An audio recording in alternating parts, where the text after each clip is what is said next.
Približno 15 let nazaj je Peugeot predstavil svojo veliko uspešnico, model 3008. Če bi ga zelo enostavno opisal, bi rekel, da je bil to vse smeri napihnen 308, s katerim se je tudi dejansko delil platformo. Zdaj pa je prišel čas za tretjo generacijo in ta z nobenim nima več nič skupnega. Saj že izgleda tako, a ne?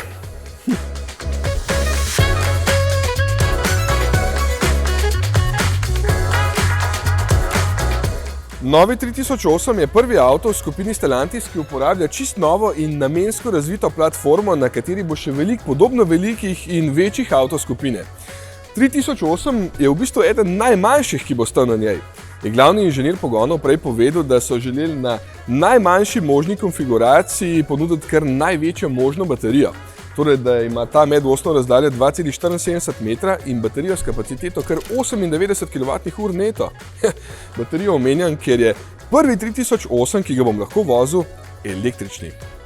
The fact that we managed to have a complete different and completely new car and combining at the same time a brand new style with this fastback concept, and also to have a real BEV with great performances, big battery pack, huge range with a 525 km range WLTP. Ampak razvoj takšne platforme zahteva ogromno sredstev, ne samo časa in znanja. This new platform was completely designed as the opposite at the previous one. And at this point of time, we started with existing platforms, CMP platform, mainly designed for petrol engines, so gasoline, diesel engines. And we need to be quick on the market, proposing some evolutions of this platform to be able to put electric in this platform. And for sure, starting this story, we propose some complex shape of batteries, for example, what we call Croix de Lorraine, so H shape of the battery, and not being able to propose optimal design to implement energy, well balance and so on. Je pa dejstvo, da je avto atraktiven in predvsem je všeč, da mu kljub tej zanimivi obliki ne pravijo coupe, ampak fastback. The cutting line on the roof is a bit more rearward, so in fact we doesn't have any negative impact on the headroominess for passengers in row 2. The cutting line is behind the head. So we still have a very good headroominess, we still have easy access into the car, but with a strong benefits on the style, with this very tilted rear window and with a style which is very dynamic, very sporty and quite different in the market. Sploh pa ne moreš ostati navdušen, ko vidiš notranjost.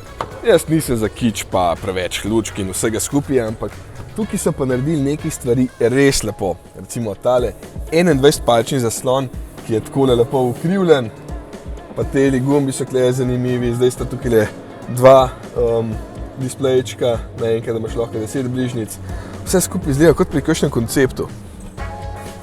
So this is the new generation of iCockpits with a brand new 21 inches panoramic screen. Which is curved, HD, floating above the dashboard. We also have a new design in the cockpit with a very airy cabin. And we have different materials in the cabin with this fabric decoration going on the dashboard and all over the door panels. We also have aluminium decoration with ambient lighting reflecting in the aluminium, and as technical new features we have a brand new steering wheel. Se pa ta avto tudi pele, kot boste videli v naslednji oddaji, tako da grem zdaj izbrati svojega, potem pa akcija. Jaz sem katero barvo bi vzel. Tale bel mi je malo dolgočasen.